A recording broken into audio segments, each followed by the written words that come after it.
And I think for a lot of nonprofits, we get stuck in, say we have an hour to solve a problem. We're spending 59 minutes on just like hurriedly, like flurries are just coming up of like, we have to do all these things.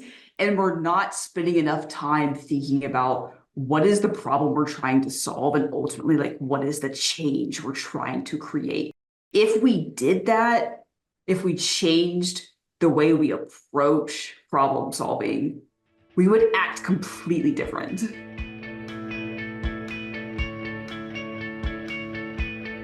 Welcome, everyone. I am so excited to be here today with Michelle Flores Vryn. Michelle, welcome to What the Fundraising. Thank you so much. Excited to dive in. I'm really excited about our conversation today. Let's start, though, with you giving everyone a little introduction to you, and then we'll jump into all the goodness we have planned.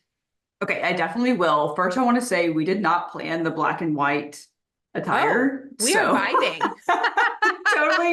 We're totally already vibing, so this is a good sign for listeners.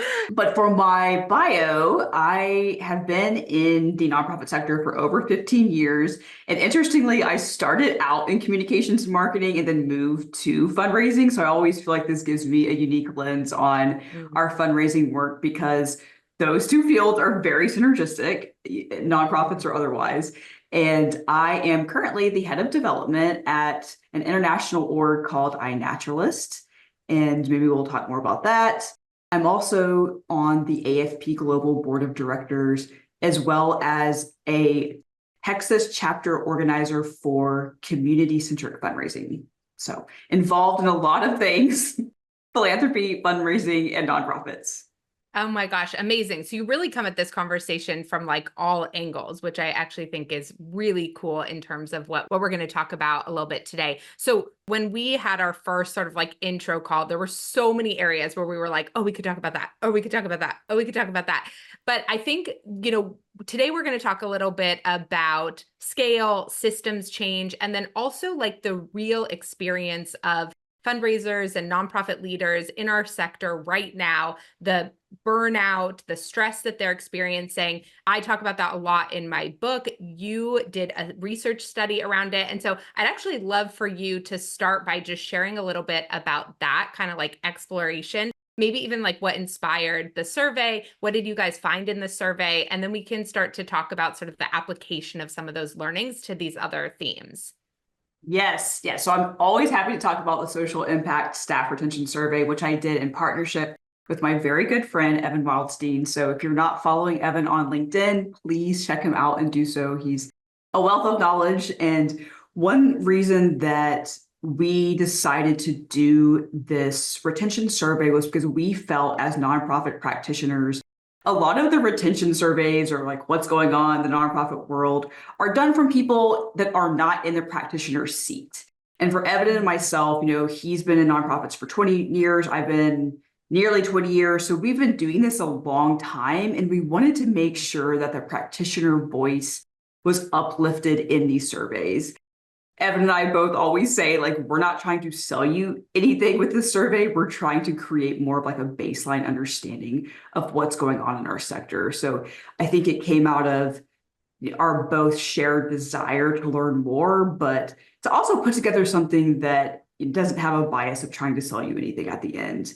And our first survey was launched in 2024, or rather the results came out in 2024. And what we found was a little surprising, somewhat predictable, a little surprising, but very disheartening.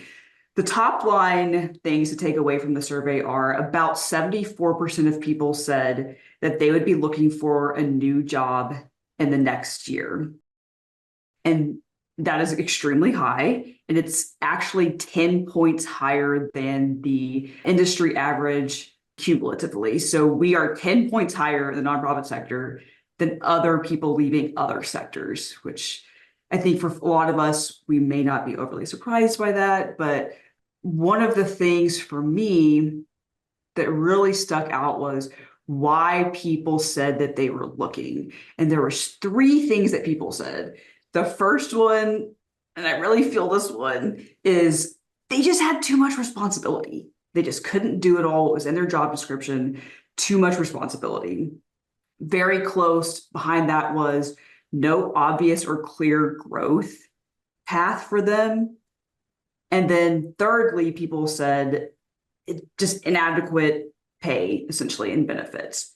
We've heard all of those things before, but one thing that came out that I don't think we have really heard before, and I think it's because of the way we asked the questions in the survey, was what would make you stay? And 80% of people said, I would consider staying if I had more flexible or remote options in my role.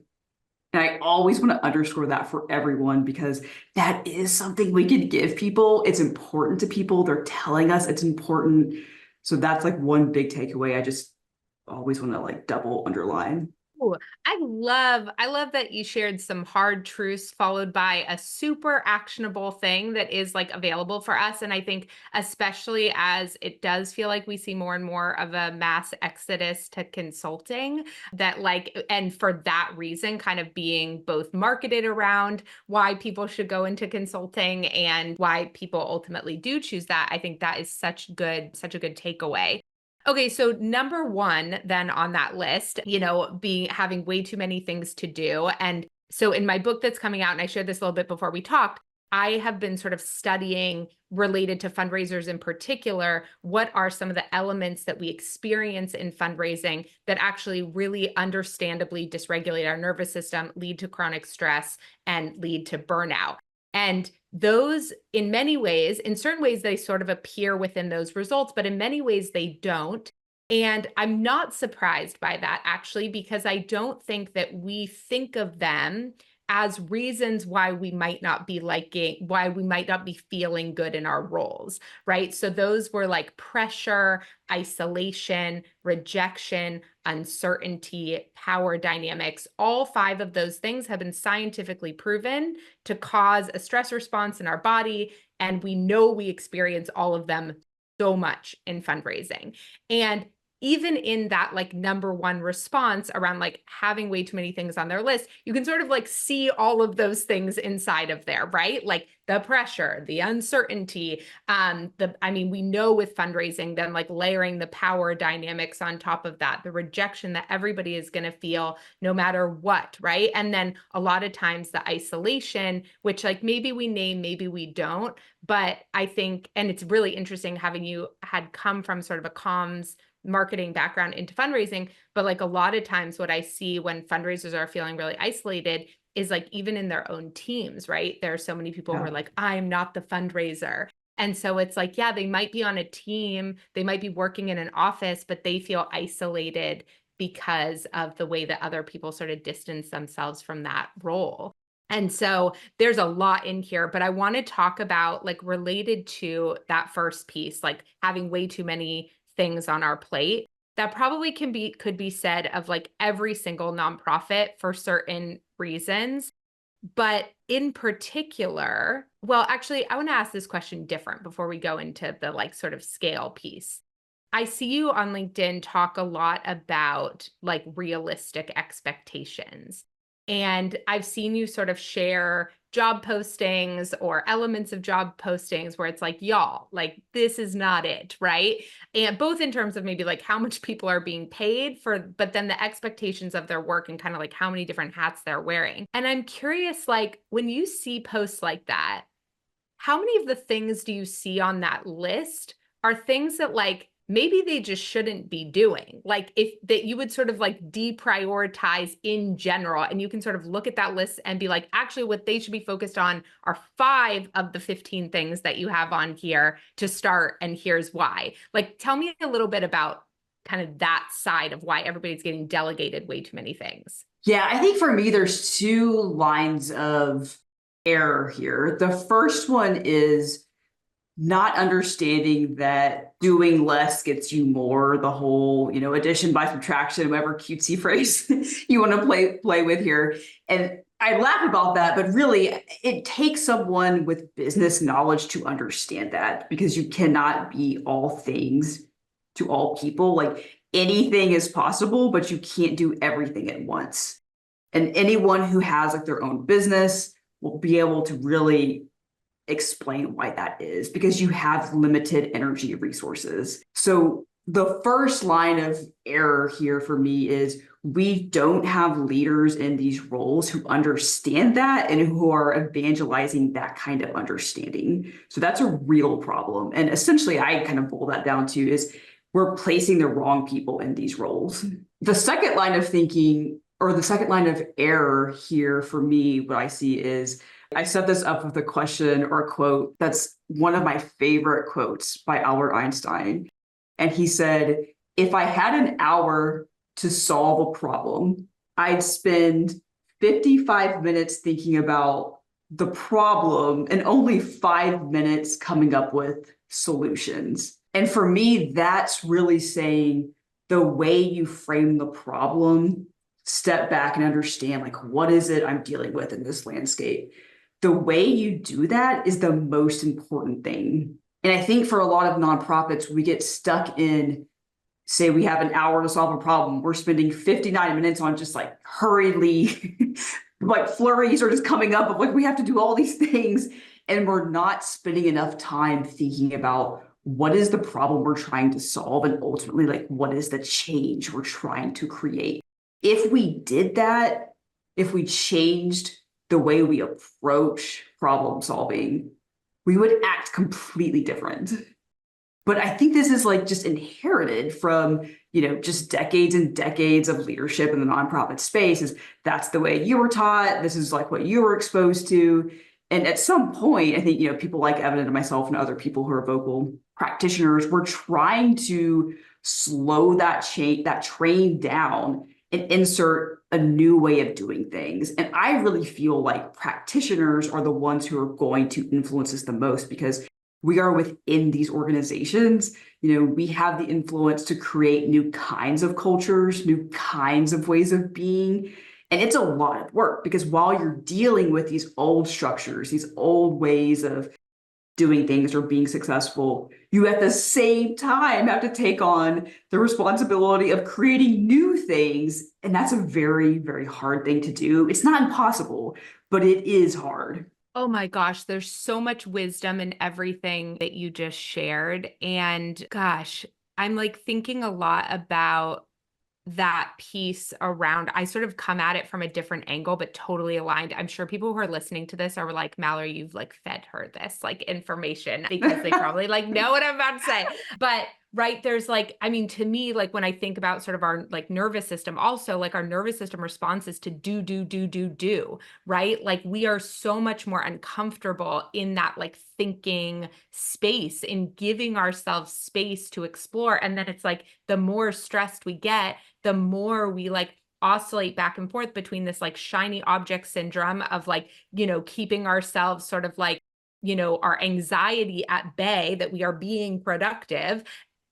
And we oscillate back and forth between that and then just like total paralysis around like, I don't know where to start. I don't know what to do. And then the cycle just continues because I feel like a lot of times the strategies that then we employ just like exacerbate that stress and add like more like, whatever gasoline to the fire, instead of being like, okay, like what we actually need to do in this exact moment is like down regulate for a second so you can even access your brain, which like has been put on hold while you're in this sort of like survival mode. There's like so many questions. First of all, maybe before I ask another question, what does that like bring up for you? Even sort of like hearing that perspective, does that feel true? Yeah. I mean, one thing I always say is it's all inner work.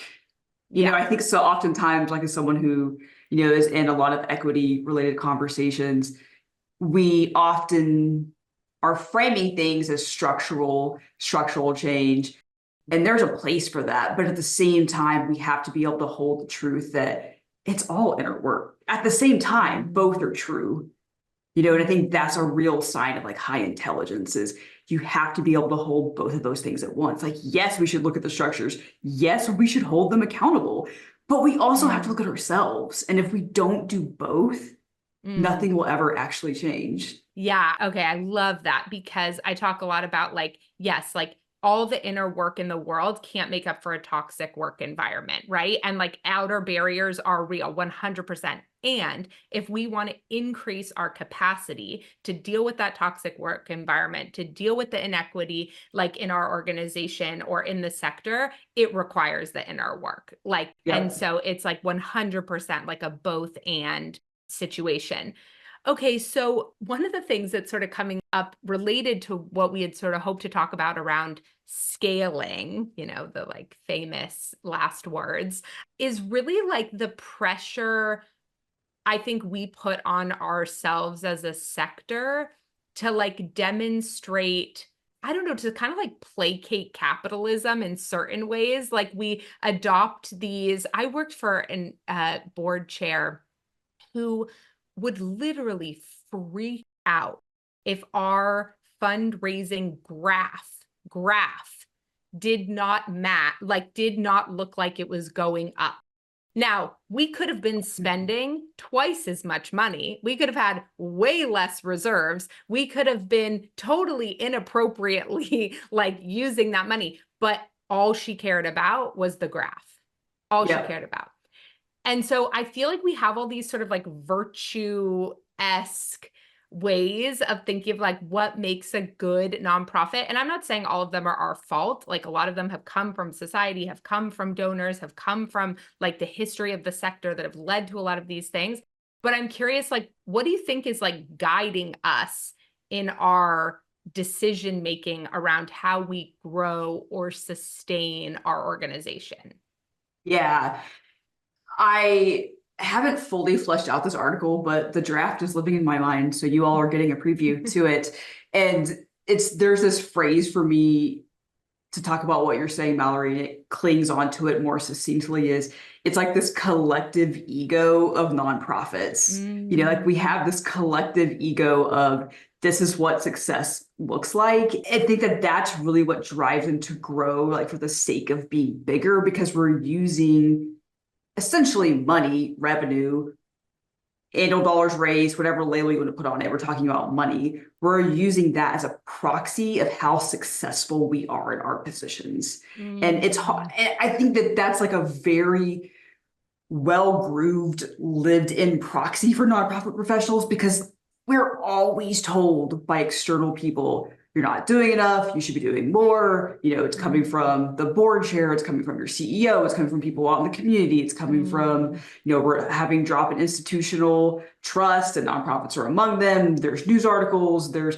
consultants telling you should do this. It's people are always telling you to do something different. And so I feel like, kind of tacking on to your book content, all of that pressure has really galvanized us into this groove, into this route of saying, okay, well, by God, we're going to grow every year. We're going to show them we're successful. But when we've done that, we're trying to placate ourselves. We're trying to make ourselves feel better. But by doing that, though, we've really lost the differentiation between outputs and outcomes. So the output of annual dollars raised, great, let's track it. But outcomes, boy, we've just left that in our dust. Like, are we really tracking? Like, does that make us more impactable? Like, we just left that question, I don't know, way back decades ago. I mean, nobody's really answered that question. So, and I think it's because we are insecure. We're insecure in the way we're moving throughout the world. And again, I think that comes from all of these people telling us we should be doing things differently. Because even if you look on, I have to say this, I have to say this for the audience, because I want you to pay attention.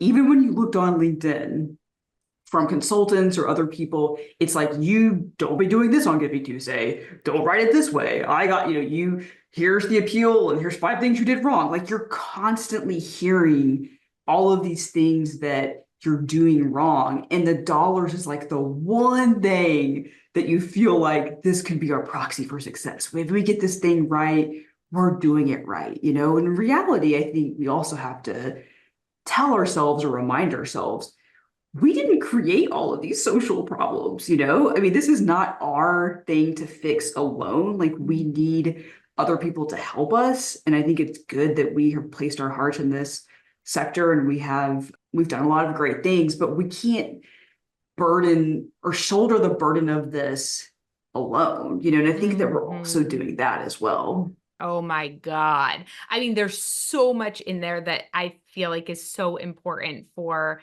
folks to like understand and absorb. I'm like, every part of me like wants to go down this other rabbit hole with you, but I'm like holding my little ADHD brain back. And I'm like, no, Mallory, like stay. So, okay, because one of the things that I really want to make sure we get to talk about is to your point about we are like missing the sort of like difference between outputs and outcomes is what we talked about on our first call, which is this difference between scaling and systems change. And part of that, like part of maybe both is the belief that they're big. And so we're like, scaling is big and systems change is big. So they are very similar, but they are in fact very different. And so can you talk to us a little bit about that and kind of like break it down for folks?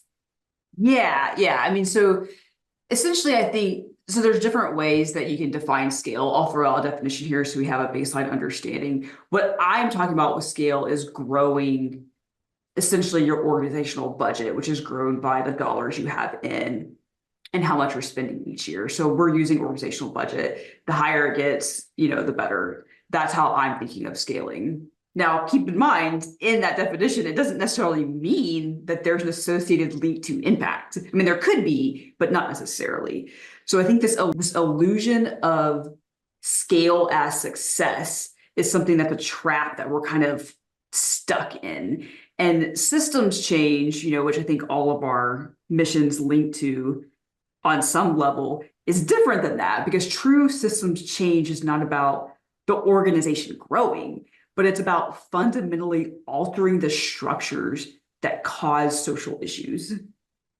So those are just two different types of endeavors. And I do think that we have merged them into one thing. And it's kind of going back to the Einstein quote of like, if you have an hour to solve a problem, think about the problem and then 5 minutes on coming up with solutions. I think we have to ask ourselves, are we trying to just grow our budget year over year so the board's happy, so executive leadership is happy, or are we trying to affect deeper social change that fundamentally change things? And maybe it's 50% on one bucket, 50% on the other, maybe it's 70-30. But I think the most important thing is, let's not conflate the two and give ourselves time to ask that real question, because depending on what you answer, you're going to act differently. It's going to lead you on a different path. And I also just add real quick that scaling up an organization without changing underlying systems that impact the need for that mission can perpetuate the problems rather than actually solving the problems. Which again, I think it's just, these are complex things to hold in your mind for a lot of systems thinkers, out there. You have to be trained, I think, in some ways to think like this. And we never try to perpetuate the problems we're trying to solve. But I do think sometimes that is an output. Oh my gosh, 100%. And I think, gosh, I mean, I often say, like, I don't think I'm a very good systems thinker, like I worry a lot about, and it's one of the ways that I've used generative AI to like challenge myself. Like what are some of the unintended consequences of me doing this thing for the sector or providing this type of thing? Like what might be, and I'm not saying they always make me then not take action, but they bring me a lot more consciousness around sort of like the interconnected system of what way might this perpetuate inequity, or what way might this, impact this thing. And because I think like, yeah, and not that I want people to hear that and to be so afraid to take action that they're like back in that sort of like freeze paralysis state. But I do think it's like really important that we are being clear around like what our intentions are. And then we can also communicate a lot more clearly with our donors what we're doing and like what we're sort of like raising money for. And I think maybe for a lot of organizations where they're like, they don't know how to talk about certain fundraising deadlines or imperatives or things like that. And it's like, well, that's because maybe what you've been focused on is like how you raise $50,000 in terms of like, instead of like, what does that $50,000 do in terms of your work and your, I'm like nervous to use this term because I think it's sort of overused and misused, but like theory of change, but like, where does that sort of $50,000 fit into your operational plan to ultimately achieve the outcomes that you have been talking about achieving? Like, what is it doing? And it doesn't necessarily have to be a sexy thing that it's doing, but it needs to be clear about the role that it plays in doing that thing. And I, and part of it, when you were talking, one of the things I was wondering is I was like, how much of this is because what we're afraid to say is like, we don't know how to do that. Like what we want to do is, not have the people around us in our community experiencing homelessness. And like, we started our nonprofit to address that. And that's where our heart is at. And that's where our mind is at. We don't know how to do that on a systems level. And that's okay to say, but it feels so scary to admit that. And so we keep sort of conflating them because we want to grow. We believe if we have more money, we finally won't be so burnt out and like run ragged, because then we'll have the money to solve all these problems. And then we're not sort of being honest about that relationship. Let me offer an alternative perspective, although I do find some truth in what you're saying, but this is why I think it's important to have people, practitioners. I'm giving you the look if you're not seeing the video version of this. Like, I think that it's important to have your experiences shared more, because what I would push back on and offer is it is very hard to act differently in your day-to-day role when you have to answer to a manager who answers to a director, who answers to the CEO, who answers to the board chair, who can hire or fire that person. To me, that is like the real crux, the real like holy trinity of change. If we're going to focus on anything, I think we have to sub people into those roles that understand we have to have patience. We have to treat our community members, which I'm thinking of even as donors, like we have to treat our community members in the way that we want to be treated. And as much as we hear all of these things in the report, I'm thinking of specifically fundraising effectiveness project report data, we always hear this, but ultimately when the board chair or the CEO is still thinking of, if we drop, in 1 year, like, man, guys, we're not doing good. What does that look like? People are just going to think, the worst. And it's funny because, I've worked with five or six CEOs in nonprofits. So I've been, kind of been around a lot of different ways of leading and thinking and being. And I will say, like, if you can't ever flip that dynamic or convince them of, like, we need time to launch this. We have to iterate, and this is new, and give it 8 months, like, whatever, which isn't that long. If you can't ever wedge in change with people who hold powerful seats, I mean, you're just kind of stuck, like and I think this is like the whole turnover thing, because people think it's just this one organization, and they change organizations and they go somewhere else, and they're so disappointed that it's the next organization is set up the same way that they don't know what to do. And there's really essentially two things that they can't do. You can become a consultant or, a freelancer, or you can stay, or you can look for another job. So I guess there's 3 things you can do essentially. And I think that's why we hear like that disheartened, really unfulfilled, passionate language, like on LinkedIn posts, and because there is a certain level, like a deeper level of disappointment that just really hits you in the middle of your heart space when you're just trying to do good. You're just wanting, a role that actually impacts society, and you can't find that. And I think that, one thing I think about a lot as a leader within these organizations is it's incumbent upon us, people. I'm a millennial, so people my age and older, like, we have to change these systems from the inside, because if we don't do it, it'll never change, and that's kind of all we've ever known, or working within those kinds of logic models that leaders hold, but it doesn't have to be that way. And I also think that the community, even some foundations, would give us more leniency sometimes. Like, I don't think it's always the funders. A lot of times it could be, but we also do it to ourselves. Like, we're the ones holding those Yeah. beliefs. Yeah. Well, okay, wait. I really want to clarify something because, first of all, I love that you were like, let me give you another perspective. But I meant to be talking about positional leaders and the board, not the fundraisers, because the fundraisers we are not making the decision around scale versus systems change. That is Totally. coming from the people that you named. And so I meant the honesty needs to be at that level about Totally. what the F are we doing out here and what are we really trying to do? And then be honest about okay, if we say this is what we're doing and we're really conscious and honest about what we're saying we're doing, and then we are giving our teams sort of marching orders towards that goal, and we're being honest about what it costs to do the thing we say we're there to do.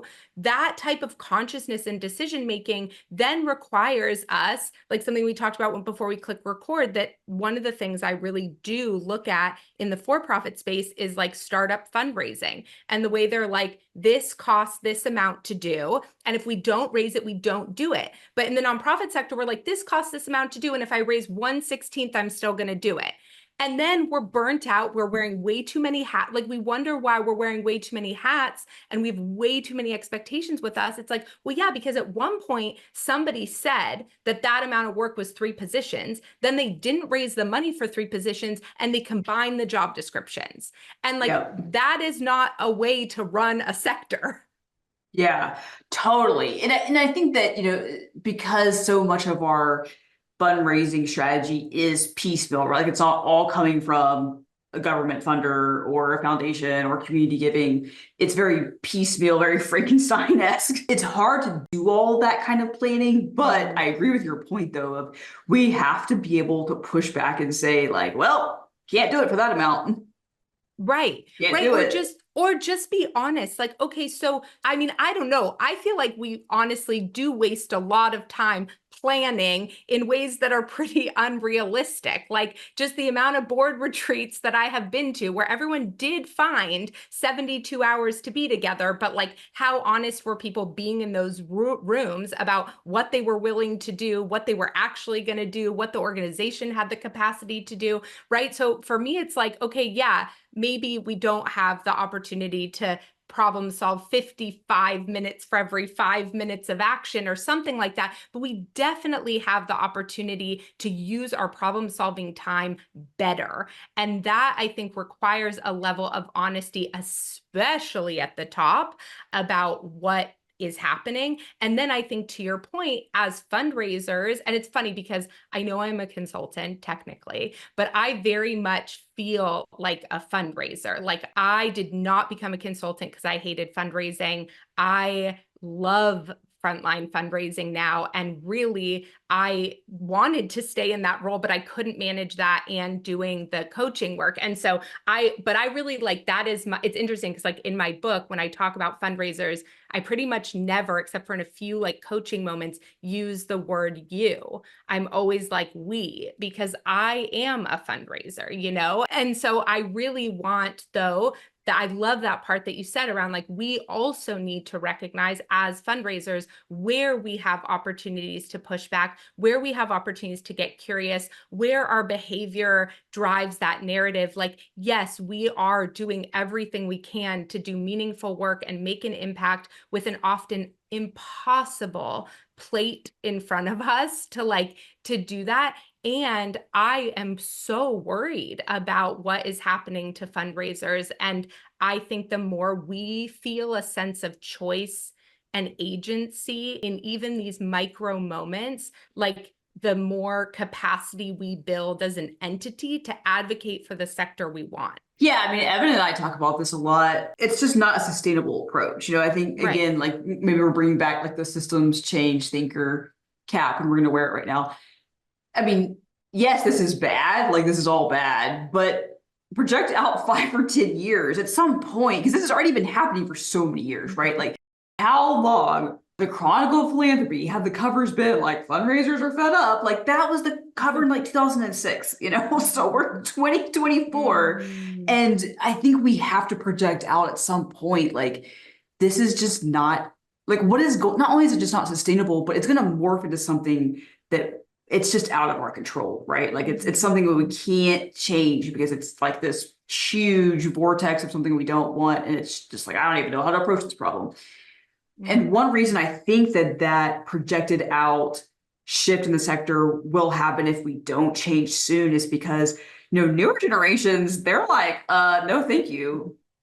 See ya. I'm going to go do other things because they know they have options. And if we don't infuse this sector with newer generations' ideas, energy, passion, and influence, like we are only hurting ourselves. And that's something like, how often, Mallory, do we talk about this?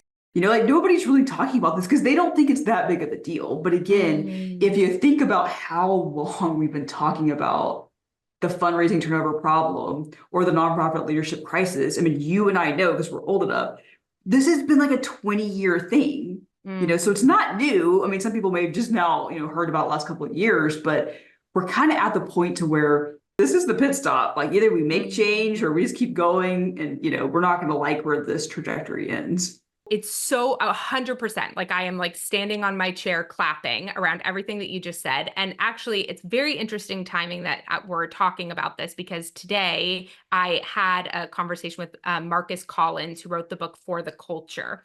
And we were talking about, he, in most of his appearances, talks about how, brands and stuff like that create culture that, builds identity and really moves the needle. But I wanted to talk about nonprofit fundraising culture on a global scale and how we change things like that.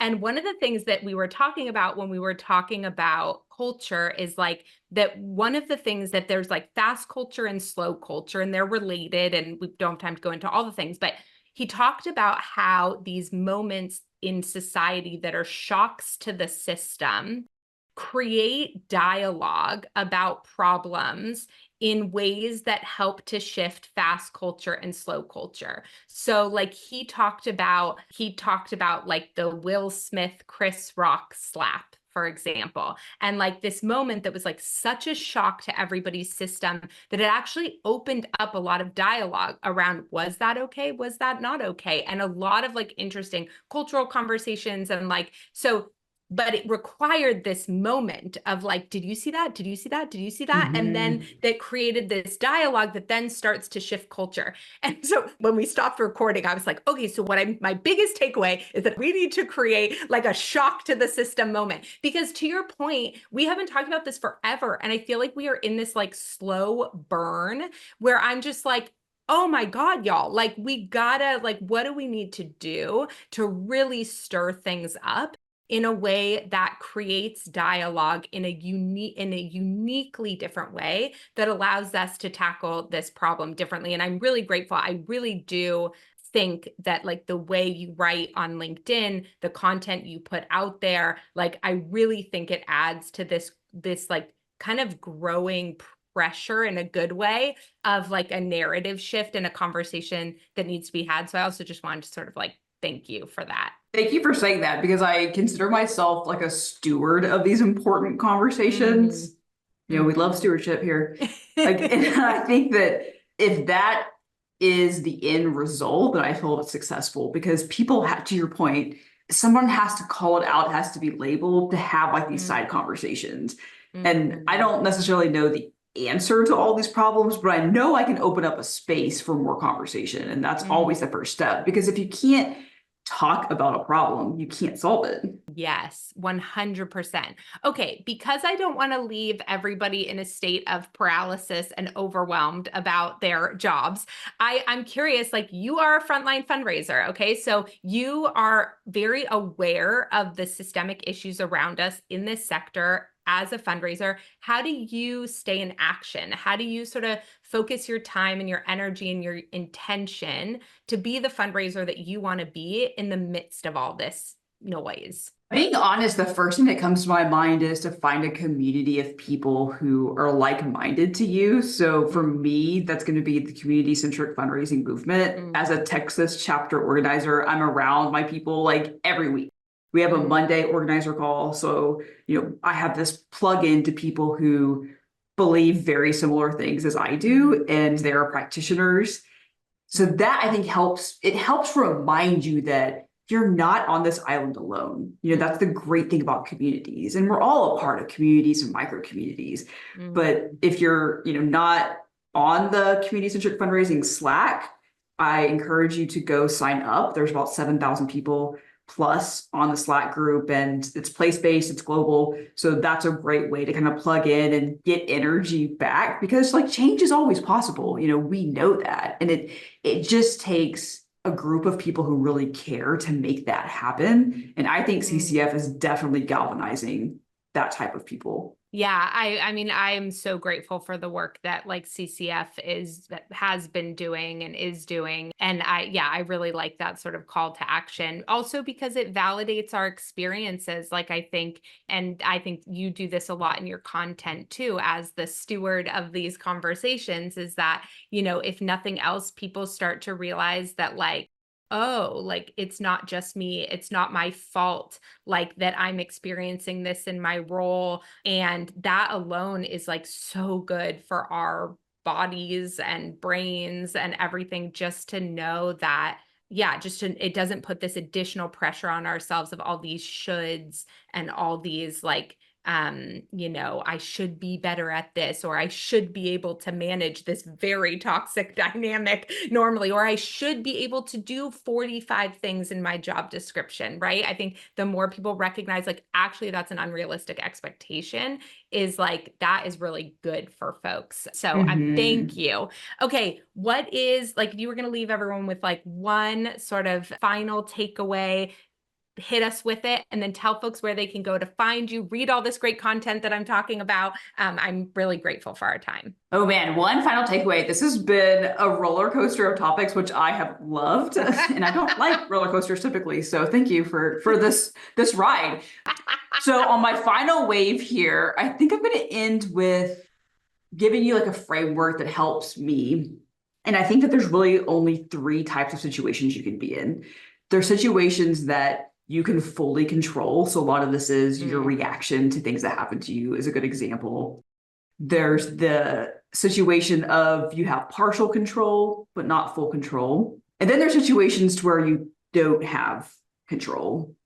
And I think specifically in the work environments we find ourselves in, it's helpful for me to label which kind of situation is this.